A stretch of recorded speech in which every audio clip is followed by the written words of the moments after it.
Meus irmãos, nós temos conversado com vocês sobre a carta de 1 de Pedro e nós estamos caminhando para terminar o primeiro capítulo. Hoje a gente quer falar com vocês sobre o privilégio dos cristãos, uma segunda parte. Semana passada eu conversei com vocês o capítulo 1, dos versos 6 a 9, quando nós conversamos que o privilégio dos cristãos era a salvação. E hoje eu quero que a gente olhe dos versos 10 a 12. 1 de Pedro 1, 10 a 12. E a ideia de exílio aqui é simplesmente a ideia de que Pedro está preso em Roma, dali ele vai morrer, e ele vai falar para os cristãos como viver uma vida digna de Jesus, mesmo numa terra estranha, entendendo que o ponto final é a volta de Jesus Cristo. Por isso a gente tem conversado sobre estar exilados. Verso 10, o Pedro diz assim, 1 de Pedro capítulo 1, do 10 ao 12. Foi a respeito dessa salvação que os profetas falaram da graça destinada a vocês. Investigaram e examinaram, procurando saber o tempo e as circunstâncias para os quais apontava o Espírito de Cristo, que neles estava quando lhes predisse os sofrimentos de Cristo e as glórias que se seguiram àqueles sofrimentos.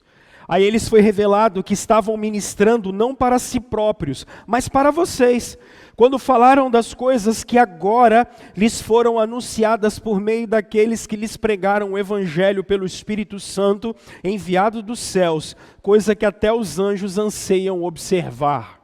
Vamos orar? Deus, como nós temos sempre orado para nós, profecia é quando a palavra do Senhor é falada e pregada.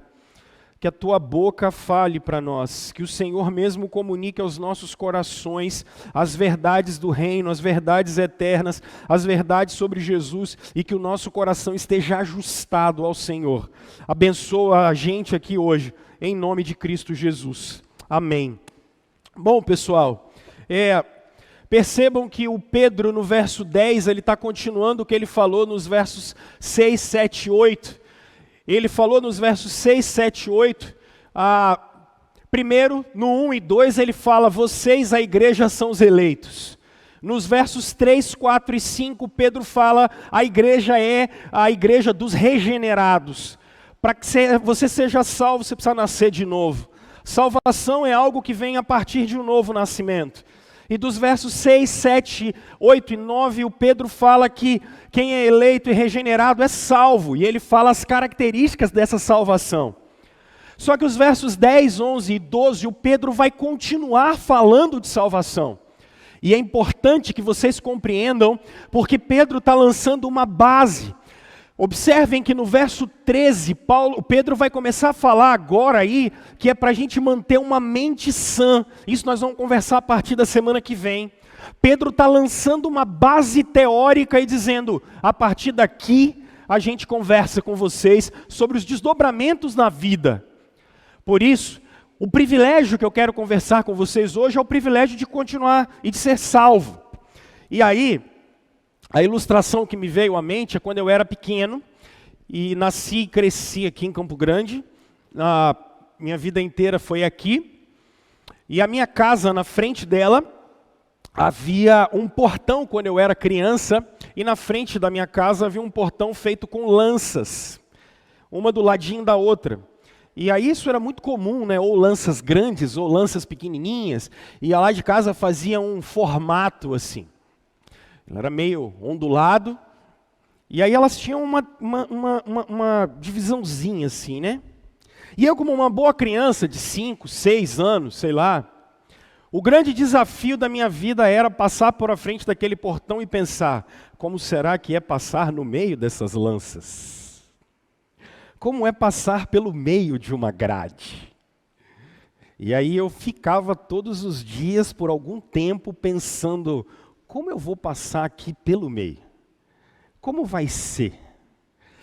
Então, aí a gente fazia aquele teste, né? Um dia você botava o braço e falava, eu acho que vai dar para passar, cara. No outro dia você botava a perna e falava assim, será que vai? Aí outro dia você botava o ombro e falava, criança é terrível, né, cara? Criança para aprontar é um espetáculo. Até que teve um dia que eu tomei coragem e falei, hoje eu vou, hoje eu passo. E fui, com toda a força que vocês possam imaginar, comecei pela cabeça. Só que agarrou, cara. Meu irmão, não saía.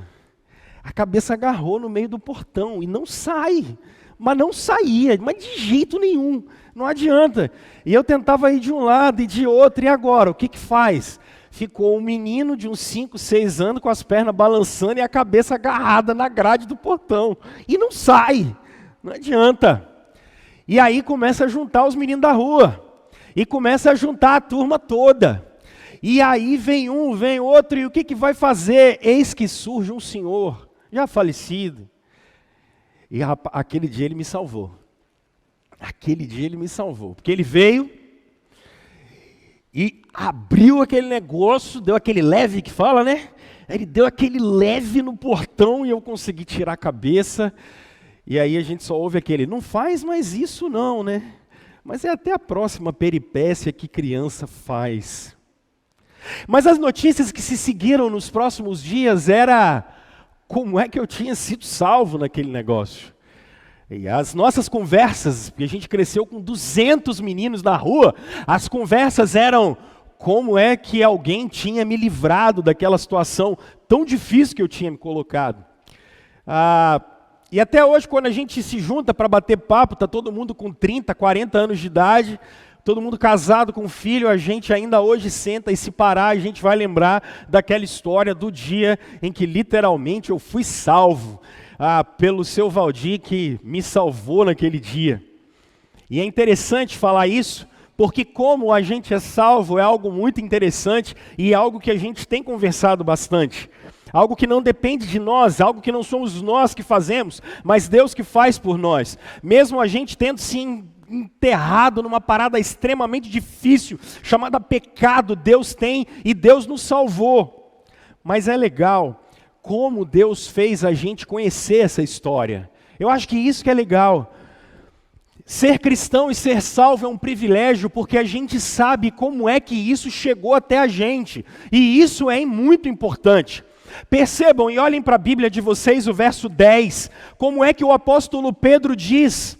E ele usa uma expressão muito interessante. Pedro diz assim, foi a respeito dessa salvação, essa salvação que eu conversei com vocês semana passada, que é pela fé, que é através de Jesus, que será consumada na vida dele. Pedro diz, foi a respeito dessa salvação que os profetas que falaram da graça destinada a vocês, investigaram e examinaram, procurando saber o tempo e as circunstâncias para as quais apontava o Espírito de Cristo, que neles estavam quando lhes predisse os sofrimentos de Jesus e as glórias que se seguiram àqueles sofrimentos.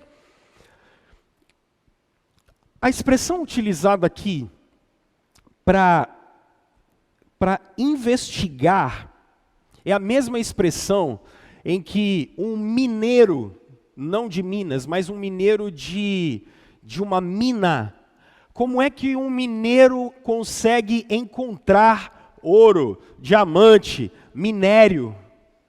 Tem que cavar, e aí você investiga aquele solo, e quando você investiga aquele solo, você dá uma mapeada, e você descobre que naquele solo existe algo muito valioso.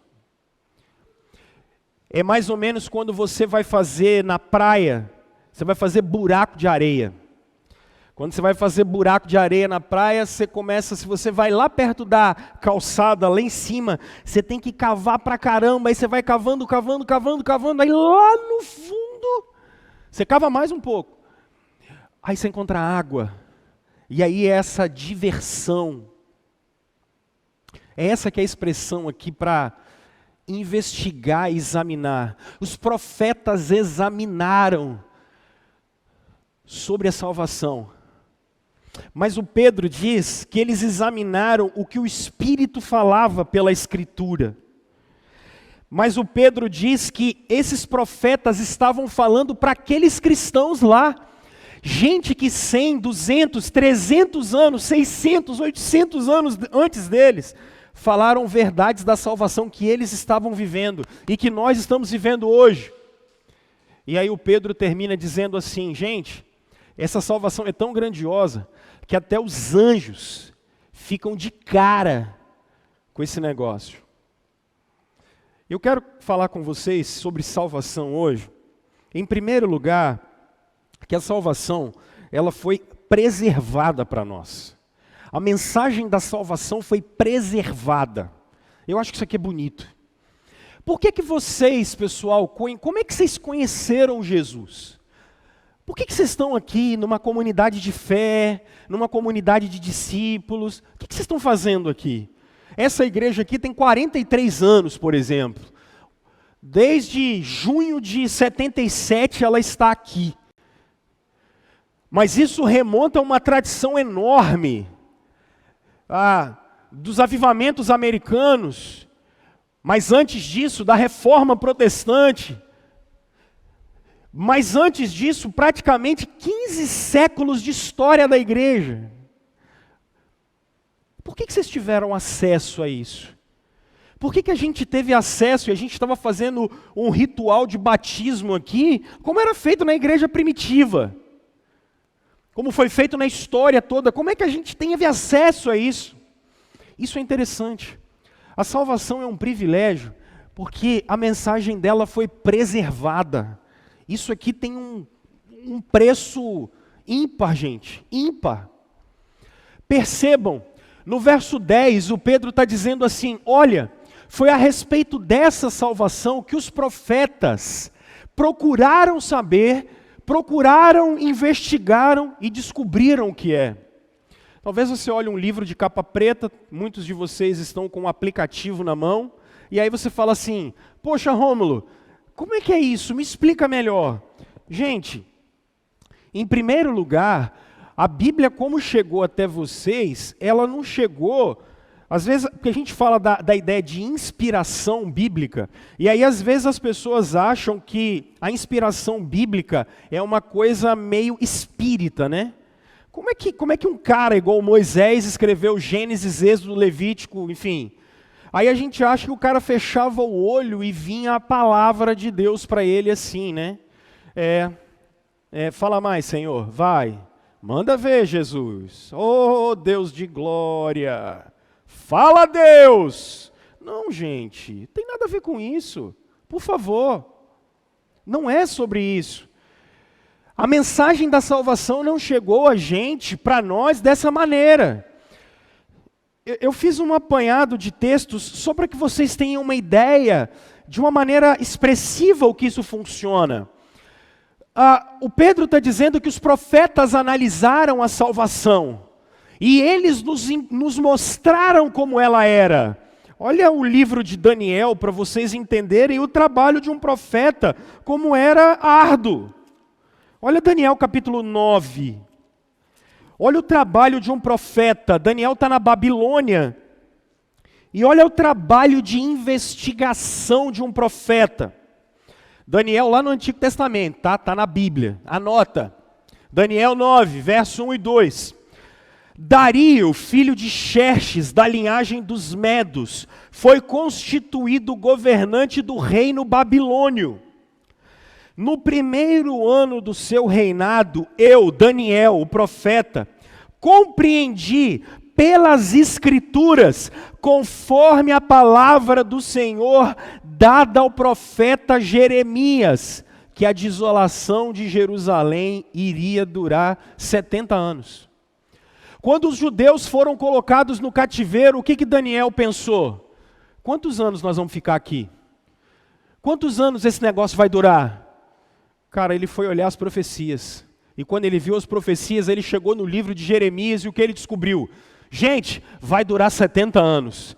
Tinha profeta dizendo que ia durar 2, 3, 4 anos, 5 anos. Daniel falou, não. O profeta Jeremias falou que vai durar 70 anos. Agora, quando Pedro está dizendo, eu vou pegar um profeta e eu vou ler 2 textos com vocês do Antigo Testamento. Olha Isaías, por favor. Olha Isaías como ele é bonito. Hoje de manhã eu li muito texto, não vou ler menos agora à noite. Olha Isaías no capítulo 7. Olha Isaías capítulo 7. Percebam que o Pedro está dizendo, os profetas falaram da salvação que chegaria para vocês. Olha o verso 13 de Isaías capítulo 7.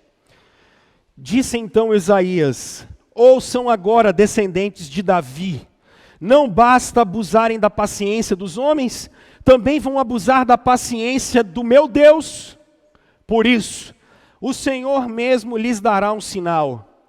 A virgem ficará grávida e dará à luz um filho e o chamará Emanuel.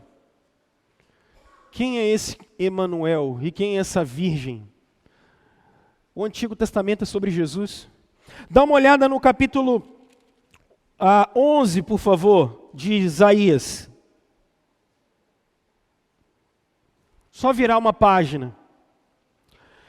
Um ramo surgirá do tronco de Jessé. Jessé é o pai de Davi.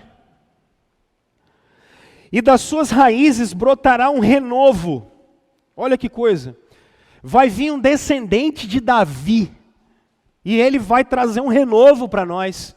É engraçado quando Bartimeu começa, aquele cego, ele começa a gritar, ele grita, filho de Davi, tem compaixão de mim. As profecias do Antigo Testamento estavam na mente daquele cara. Agora olha que legal, lembra quando Jesus foi batizado, o que aconteceu? O Espírito de Deus desceu sobre ele. Olha o que Isaías disse. Isaías está 600 anos antes de Jesus, tá, gente? O Espírito do Senhor repousará sobre ele, o Espírito que dá sabedoria e entendimento, o Espírito que traz conselho e poder, o Espírito que dá conhecimento e temor do Senhor, e ele se inspirará no temor do Senhor. Só o último, eu falei que eram dois, só o último. Olha Isaías ainda, capítulo 53, olha como é bonito. Capítulo 3, 53 de Isaías.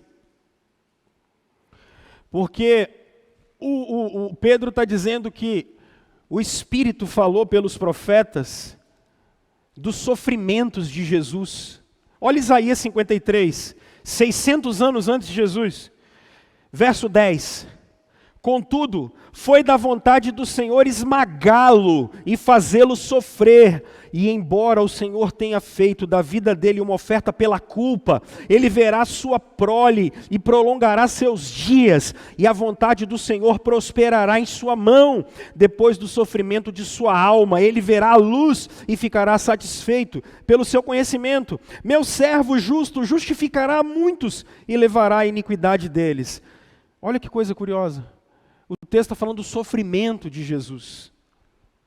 O que isso significa, gente? Eu acho que isso aqui que é interessante. Deus preservou essa mensagem para aquela gente. E Deus preservou essa mensagem até hoje para nós. Deus preservou a mensagem para eles e Deus preservou a mensagem para nós. Agora, volta em 1 de Pedro, para eu te mostrar uma coisa curiosa. Olha que legal o verso 11. Procurando saber o tempo e as circunstâncias para os quais apontava o Espírito de Cristo, que neles estavam, quando lhe predisse os sofrimentos de Cristo e as glórias que se seguiriam àquele sofrimento. A eles foi revelado que estavam ministrando não para eles, mas para vocês. Por que a mensagem de Jesus, sobre Jesus, foi preservada? Para que a gente conhecesse, para que você conhecesse. Gente, por que vocês sabem que os pecados de vocês foram perdoados? Porque a Bíblia falou. Porque essa mensagem foi preservada. Por que a gente às vezes está em velório, e aí a gente acredita, e a gente sempre... Como é que vocês consolam as pessoas no velório? Tirando Deus sabe de todas as coisas, que esse é péssimo. Não, Deus sabe de tudo. O cara acabou de perder o filho, aí o que você fala? Não, Deus sabe de tudo. Rapaz, Crente é terrível, né, cara?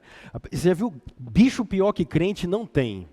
Cara, crente é desumano, crente não tem coração, crente tem resposta para tudo. Sabe essas respostas misto quente? Crente. Resposta que não muda a vida de ninguém, mas ele tem aquele jargão dele. Deus sabe de tudo. Fica quieto. Não fala besteira, não. Fica quieto. Mas quando você está num velório, o que você fala? Fica tranquilo que ele vai ressuscitar no último dia. E por que você sabe disso? Porque a mensagem foi preservada. E quando você está em momentos de angústia, de aflição, como é que você consegue consolar as pessoas? Primeiro, porque você sabe que Jesus também passou por isso. Você sabe que Ele está com a gente. E você sabe que Ele vai voltar. Por quê? Porque a mensagem foi preservada para a gente. Meus irmãos, o fato da mensagem ser preservada para nós significa um acesso glorioso à graça de Deus, ao poder de Deus. A gente sabe que a gente pode se relacionar com o Senhor de uma maneira diferente. Isso não é bonito? Terminou o culto, estava conversando com os meninos. Vocês já pararam para pensar, quem assiste série ou não, mas vocês já pararam para pensar como funcionam todas as religiões da Terra? Via de regra. Quem assiste série, eu estou falando que algumas séries, elas trabalham religiões antigas. As religiões funcionam com o mesmo mecanismo. O mesmo mecanismo. Qual é ele, Rômulo? Nós estamos em desobediência com Deus. E a gente precisa fazer alguma coisa para que Ele goste da gente de novo. Todas as religiões funcionam assim. As mais antigas faziam sacrifícios. As de hoje são diferentes, porque elas são assim, eu faço alguma coisa boa e Deus começa a gostar de mim. Eu obedeço um cânon de regras e Deus começa a gostar de mim. O cristianismo não é assim, porque isso gera um peso nas costas das pessoas terrível. Eu tenho encontrado pessoas, gente, que não conseguem viver com a consciência em paz, porque elas não conseguiram compreender quem é Jesus. Elas têm um fardo danado do Antigo Testamento nas costas dela, de cumprir rituais e rituais e rituais, e nada nunca está bom, nada nunca está bom. Por quê? Porque não conheceram Jesus. Não conheceram o Senhor, elas continuam achando que é mérito, mérito, mérito, mérito, mérito o tempo todo. Não mergulharam na morte e na ressurreição de Jesus. Falar que a salvação foi preservada, a mensagem é para que a gente tivesse essa liberdade. E entendam, agora olha a contemplação do amor de Deus. Olha a contemplação do amor de Deus, que coisa linda. Por que Deus teve esse cuidado? Ele não precisava fazer isso. Mas Ele teve esse cuidado para a gente conseguir adorar Ele, celebrar Ele de uma maneira consciente. Olha que lindo, cara. A gente conhece Cristo. A gente está do lado de cada promessa. A gente olha para o Antigo Testamento, a gente vê um monte de ritual, a gente vê um monte de coisa e a gente entende que aquilo tudo foi encerrado na cruz. A gente olha toda uma lei civil e cerimonial do Antigo Testamento e a gente entende que aquilo tudo acabou na cruz. E aí a gente olha para a lei moral, os 10 mandamentos, e a gente está do lado de cá, e a gente consegue entender assim, caramba, isso é muito maior do que eu podia imaginar. E aí Jesus diz assim, você ouviu o que foi dito? Não matarás. Ele diz, eu porém vos digo, se você olhar para o outro de um jeito diferente, você é réu de morte. Olha que loucura. Porque eu dependo muito mais dele. Eu dependo muito mais da força dele em mim. É sobre ele. É isso que é a salvação, ser preservada. É uma relação diferente, uma visão diferente do Senhor. E preste atenção, Ele tomou esse cuidado para te mostrar isso. Segundo, gente, se por um lado a salvação foi preservada, por outro, perceba, a salvação foi anunciada, e ela é anunciada. Olha só, verso 12. A eles foi revelado o que estavam ministrando, não para si próprios, mas para vocês, quando falaram das coisas que agora lhes foram anunciadas por meio daqueles que lhe pregaram o Evangelho. Quando Jesus subiu aos céus, ele derramou o Espírito, e os apóstolos saem de Jerusalém, cheios do Espírito, e começam a anunciar o Evangelho. Eles começam a anunciar a palavra de Deus. E aqui, como nós vimos no verso 1 e 2, esses apóstolos anunciam, e Pedro está dizendo, vocês estão no Ponto, na Galácia, na Bitínia, estão em vários lugares diferenciados. E a mensagem chegou. Gente, o Evangelho foi anunciado, ele foi pregado. Algumas coisas chegam para nós e a gente guarda para a gente. Algumas coisas chegam para a gente e a gente guarda, a gente fica com elas e não fala nada para ninguém. Com o Evangelho não foi assim. A mensagem de Jesus era algo extremamente transformadora, não só para aquela época, mas é ainda para hoje. Compreenda. Olha a mensagem de Jesus que chegou. Primeiro, naquele período, aonde eles moravam, o imperador era Deus. A política era Deus. Então todos tinham que se dobrar ao imperador. Parece hoje em dia, né? Porque hoje em dia a política também virou Deus.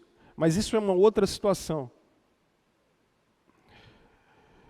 Mas além disso, cada região tinham deuses distintos que eles precisavam adorar. E que eles adoravam. A mensagem de Jesus, quando ela chega, vem trazendo libertação. Dizendo que Deus não está mais irado com eles. Dizendo que eles não serão mais condenados a uma eternidade. Dizendo que a partir daquele momento, eles poderiam se achegar ao Senhor sem precisar ir adorar em templo tal, tal e tal. Que eles não iam precisar mais de nenhum sacerdote para fazer oferenda para eles, não iam precisar mais disso. Eles começam, o Evangelho sendo anunciado, começa a gerar um efeito na vida daquelas comunidades menores. E isso aconteceu na história, pessoal.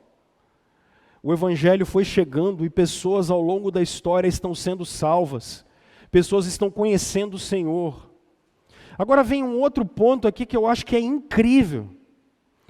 O Evangelho foi chegando e sendo anunciado, e uma mudança radical social foi acontecendo. Em lugares como esse, uma mudança social inacreditável começou a acontecer. E essa é uma reflexão que eu faço aqui, para o nosso tempo. Porque eu tenho plena convicção que em vocês e com vocês, se vocês começarem a falar assim, olha, minha vida antes de Jesus era assim e agora ela é assim. Mas o que me chama a atenção é que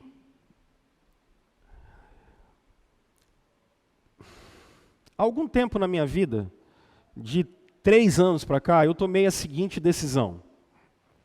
Eu tenho um professor que disse assim, eu tenho que fazer um trabalho de conclusão de curso agora, de um curso que eu estou fazendo, e aí, Rômulo, sua dissertação vai ser sobre o quê? Aí eu falei, poxa, professor, vai ser esse caminho. E aí ele falou assim, o difícil na vida é você decidir o que você não vai estudar. O difícil na vida é descobrir o que você não vai fazer. Porque às vezes dá vontade de você fazer tudo. E não vai dar, não tem nem tempo para isso. E a gente não tem capacidade. De uns anos para cá eu defini que eu quero fazer 3 coisas. A primeira coisa é pregar. Eu quero pregar. Eu quero pregar. Se eu puder morrer aqui em cima, eu quero pregar. Eu quero terminar os meus dias anunciando a palavra de Deus. Segundo, eu quero estar com pessoas. Eu quero gastar tempo com pessoas. Eu quero discipular pessoas. Tem sido um prazer chegar na casa das pessoas, às vezes, crentes ou não, e abrir a Bíblia de Gênesis a Apocalipse e ir mostrando para elas as verdades do reino. Isso tem sido a coisa mais prazerosa da minha vida. E há algum tempo eu mudei o meu gabinete daqui da igreja, é brincadeira, para padaria. E eu atendo as pessoas na padaria. E faço isso porque é muito prazeroso e sempre tem um que aparece falando, mas o que é isso aqui? Sempre tem alguém que não está na conversa e entra nisso. E é muito legal esse negócio. Mas tem uma outra coisa que eu tenho feito, que é treinar pessoas. Treinar pessoas. Isso tem sido as 3 coisas que eu tenho feito. E aí, gente, eu estou falando isso com vocês, porque eu acho que a gente precisa ter foco no anúncio do Evangelho, e aqui eu quero que vocês entendam onde eu vou chegar. Vocês já repararam, eu falo isso aqui há anos, a quantidade de igreja que existe. Gente, tem mais igreja que boteco. E é interessante, tá aqui, acontece alguma coisa, eu vou começar uma obra. Vai fazer um prédio? Não, vou abrir uma igreja. Começar uma obra. O que você vai fazer? Um muro? Não. O Senhor me mostrou aqui, meu filho, eu vou começar uma obra. Mais igreja do que bar, cara. É uma coisa horrorosa. E aí a questão toda é, quando eu olho essas comunidades, como essas que Pedro está falando, perseguidas, num momento difícil. Tem um historiador do segundo século chamado Plínio o Jovem, ele falava uma coisa muito interessante, quando o imperador mandou ele analisar os cristãos. Ele fala assim, olha, eles não fazem muita coisa não, eles comem um corpo de um tal de Jesus lá, mas esse Jesus não está por aí. Mas eles têm um negócio legal, eles cuidam dos nossos pobres e dos deles. Esses caras precisam ser olhados. Porque onde o Evangelho chega, aonde a mensagem preservada da salvação, quando ela é anunciada, aonde ela chega, gente, tem um impacto não só nas vidas, mas tem um impacto na sociedade. Tem um impacto em quem está do lado em volta. Quando o Evangelho chega, ele chega para mudar tudo. Ele chega para subverter tudo. E quando eu falo subverter, quando eu for falar sobre escravidão aqui na frente da carta de Pedro, não quer dizer que acabaram, por exemplo, relações de hierarquia. Isso é besteira. O Evangelho não acabou com relações de hierarquia. Pai continua sendo pai, filho continua sendo filho. Patrão continua sendo patrão, empregado continua sendo empregado. Isso é uma besteira. Agora, o Evangelho subverte a tal ponto que ele falou bem assim, patrão, sirva ao seu empregado. Olha, empregado, sirva ao seu patrão como se você estivesse servindo o Senhor. Olha que loucura isso. No primeiro século, e hoje, você falar isso, subverteu, é o Evangelho chegando.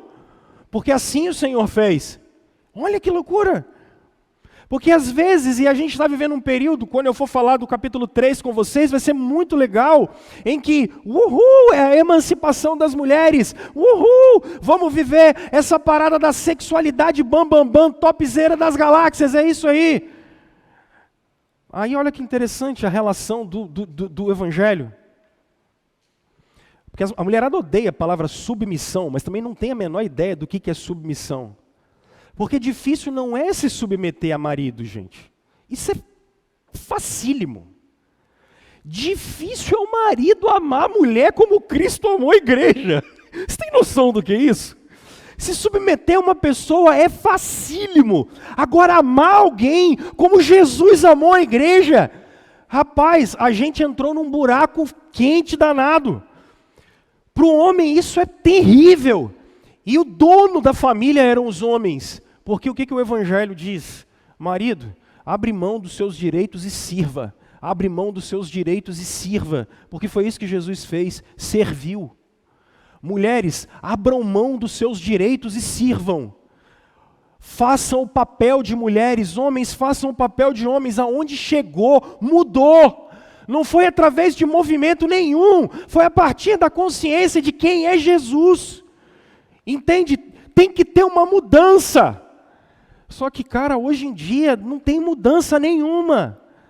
Não tem mudança na vida dos crentes. Não tem mudança na vida dos irmãos. Os nossos casamentos e os casamentos das pessoas que estão na igreja, eles são mais falidos às vezes do que das pessoas que estão do lado de fora da igreja. O evangelho não frutifica na nossa vida. Os nossos filhos, eles não são servos de Jesus. E aí, eu sei que é mais fácil a gente jogar nas costas, não, Deus não quis. Mas muitos de nós fomos negligentes, e somos negligentes. Somos negligentes. Somos negligentes com a realidade exterior de fora de nós, voltados só para um gueto nosso. E aí, pessoal, eu acho que é aqui que o evangelho subverte isso, porque Jesus é Senhor de todas as esferas da vida da gente. E Ele muda tudo, e Ele sacode tudo, e Ele saculeja tudo. A Babilônia, que é esse sistema que a gente vive, nunca esteve precisando tanto da mensagem de Jesus. A mensagem de Jesus, o Deus que se compadeceu dos nossos pecados, o Deus que está aqui para que a gente possa agora, nesse momento, não só ter uma relação com Ele, mas uma relação com o outro e com a criação diferente. Só que o que a gente está vendo é uma Babel, uma igreja doida, louca. Então, aí... eu acho que isso tem uma consequência para vocês, que eu acho que ela é muito interessante. E é por isso que eu falei da minha cafeteria. Eu tenho falado para vocês como capixaba é ruim para receber gente. Mal educado. Capixaba tem essa coisa, a gente tem que parar com isso. Pessoal, eu aprendi isso há algum tempo. Acho que a primeira coisa que os crentes precisavam ter é intencionalidade. Anota isso, intencionalidade. Você precisa querer mostrar Jesus para as pessoas. A mensagem que mudou você, você precisa querer mostrar isso para as pessoas. É por isso que eu faço isso na cafeteria. Porque se eu tivesse aqui, o gabinete é bom. Eu atendo a galera aqui, tem ar-condicionado, ele é legal. Mas ninguém está me vendo. Ninguém está me vendo. Tem uma turma que chama isso de terceiro lugar. E por que é terceiro lugar? Quais são os únicos 2 lugares que vocês vão? Casa, trabalho, trabalho, casa. Crie um ambiente para receber pessoas, para estar com pessoas, para comer com pessoas. E aí, para ouvir pessoas. O evangelho é pregado quando você ouve pessoas. Gente, está todo mundo louco para falar, doido para falar.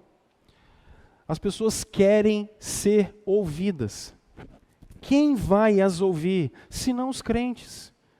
Mas pastor, quem vai me ouvir? Filho, você tem um pai no céu que já te ouve. Tem uma turma que está perdida, que vai para o inferno, que não conhece o Senhor. E se a gente não fizer esse papel de ouvi-los, e aí o nosso conselho para essa galera, porque normalmente um dos grandes ídolos da nossa geração é a experiência. Eu vou ajudar o Guilherme, eu falo assim, Guilherme, segundo a minha experiência, eu vivi isso. Dane-se o que eu vivi. O que eu vivi não importa. Importa o que Jesus é. Importa o que Jesus faz. Porque às vezes a gente acha que é conselho nosso que vai mudar a vida das pessoas. Não é. O que vai mudar a vida das pessoas é quem Jesus é. É isso que é salvação. Quem muda a vida das pessoas é Cristo.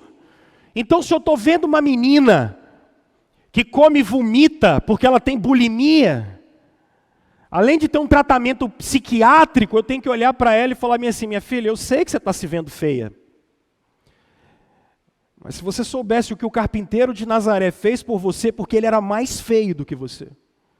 E quando ele estava naquela cruz, ele estava desfigurado por você.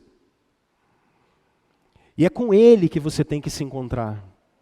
Essa é a mensagem do evangelho preservado e pregado. E quando a gente olha pessoas com problemas no seu casamento, ao invés da gente falar do nosso, fale que Ele é capaz de fazer vinho brotar de água em um casamento que está acabado. Ele é capaz de fazer isso. É isso que muda as pessoas. A mensagem dele, leve as pessoas até ele. Ore com as pessoas dizendo que é para elas chegarem nele e não a nós. A salvação foi preservada para que a gente soubesse quem é ele. Quando a gente olhar pessoas que estão com dificuldades com seus filhos, é a gente apontar que tipo de filho ele era para o pai dele. E é esse tipo de filho que a gente precisa ser, e Ele nos ensinou a ser. É tudo sobre Jesus, e nada sobre a gente. Se a gente não voltar para isso, meus irmãos, isso vai ser um teatro de fé. Voltar para Jesus. A salvação não só foi preservada, como foi anunciada, e ela é preservada e é anunciada. Agora eu termino dizendo que a salvação é contemplada. E o que eu quero dizer com contemplada? É simples, pessoal. Olha como termina o verso 12. Os anjos olham essa expressão, essa salvação, essa obra de Deus. Jó no capítulo 38, eu li esse texto hoje pela manhã, Jó no capítulo 38 diz que quando Deus estava criando todas as coisas, a partir do verso 6, os anjos do céu glorificavam o Senhor, por causa da obra da salvação. Em Lucas capítulo 2, quando Jesus encarna, os anjos estão dando um brado de glória ao Cristo Victor, ao Cristo vencedor. Quando o livro de Isaías, no capítulo 6, mostra Jesus assentado num alto e sublime trono, os anjos estão em volta do trono, cantando e glorificando. Quando nós olhamos Apocalipse 5, 6, nós vemos em volta do trono do Pai, Filho e Espírito Santo, nós vemos uma legião angelical, junto com a igreja e a criação, cantando ao Senhor. Sabe quando você vê uma cena muito legal e você fala assim: caramba, que troço doido, meu irmão. Que negócio assim. Quando você olha uma imagem bonita, ou quando você vê um acontecimento assim, você fala: rapaz. Os anjos queriam estar sentados nesse lugar que vocês estão para ouvir a mensagem de Jesus e o plano da salvação. Os anjos queriam estar aqui no meu lugar. Vocês imaginam Miguel, o arcanjo, parado aqui falando para vocês: ei, Jesus! Ele queria estar aqui. Quando os anjos contemplam a obra do Senhor na humanidade, eles olham e falam assim: o que é isso? Quem é que ia poder arquitetar um plano desse? Quem ia conseguir salvar uma turma desse jeito? Percebe? Às vezes a gente é indiferente a essa mensagem. A gente é indiferente. Eu falei semana passada que a salvação tinha que gerar alegria. Os anjos ficam de cara, ficam de boca aberta. Eles queriam fazer parte desse negócio. E às vezes a gente relativiza, joga de lado, não dá muita importância, afinal de contas a gente tem mais coisa para fazer, né? O centro da sua vida foi quando Deus entrou dentro de você e reorientou você. Mortos, e Ele nos deu vida. Inferno, Ele nos levou para a sua glória. Longe dEle, sem saber ouvir a sua voz, perdidos dos nossos próprios pensamentos e ideia, e Ele nos virou para o trono da glória dEle. Contemplação, pessoal, isso faz toda a diferença, porque isso necessariamente nos leva a adorar o Senhor. Não esqueçam disso. Eu quero chamar os meninos aqui na frente para poder cantar uma música final. E eu quero que você tenha 1 minuto de oração, porque eu termino dizendo para vocês o seguinte. O grande privilégio dos crentes O grande privilégio dos cristãos é a salvação. Isso é um privilégio, gente. Privilégio fora de série. Eu queria que vocês pensassem nisso. Número 1. Você